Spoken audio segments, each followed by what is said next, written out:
William worked 18 hours a day and still couldn't save his family from what was coming.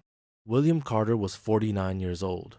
Every morning, by 5:15, he was driving to the milk factory. For 23 years, he worked there, lifting crates, fixing machines. He earned $3,400 a month. Freya Carter, his wife, she worked at Google. From the outside, her life looked successful. Clean office, smart coworkers. She earned $5,600 a month. But no one saw the pressure, the endless meetings, the fear of layoffs every quarter.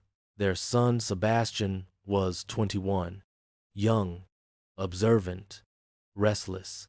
He worked part-time at a warehouse and earned $900 a month. William recently took a second job at a nearby restaurant. He now works nearly 18 hours on some days. One night at dinner, Sebastian couldn't hold it in anymore. "Dad," he said, staring at his plate, "why are we still behind if you work this much?" William's jaw tightened. "I'm doing what a man is supposed to do," he said. William worked 2 jobs, but his son still looked at him like he failed. That question sat heavily in the house. William worked more hours, but their life didn't move forward.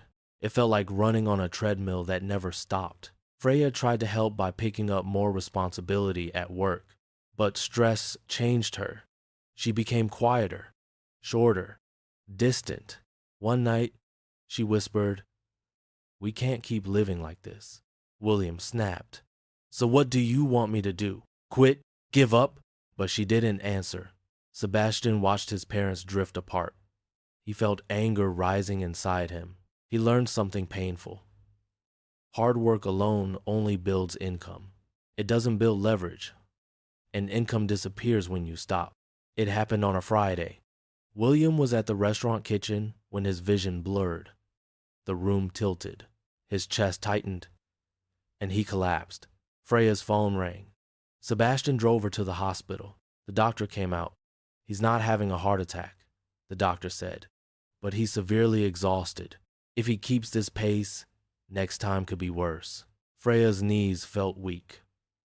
Sebastian stared at the floor. For the first time, they realized something terrifying. Hard work was not protecting them. It was destroying them.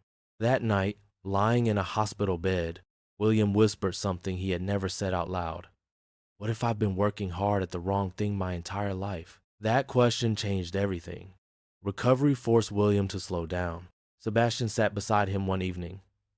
"Dad," he said carefully, "you don't have a work ethic problem." William gave a tired smile. "Then what's the problem? You trade time for money, and time always runs out." Freya leaned forward. "So what's the solution?" Sebastian hesitated. "Learning skills that multiply your effort." William thought about it. At the factory, new workers always came to him. He trained them, taught them safety procedures, showed them how machines worked. He didn't just work hard, he understood the system. Freya suggested something bold. "What if you became a certified industrial safety trainer?"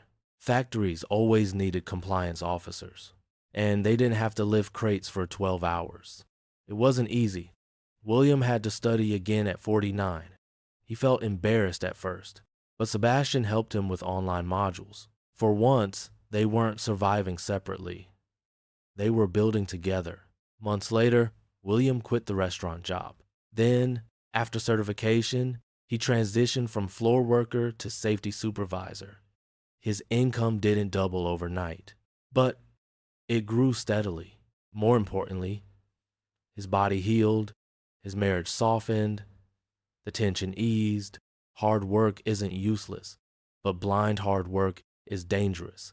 Effort without strategy leads to burnout. William didn't fail. He thought survival required suffering, but real success required leverage. Sebastian learned something too. Anger at the system means nothing without action. Freya learned that money without peace isn't success. And William learned that working smart doesn't mean working less. They weren't millionaires, they weren't famous, but they were stable. And that was something hard work alone had never given them. If you're working harder than ever, if you're exhausted but still stuck, Pause. Ask yourself one dangerous question.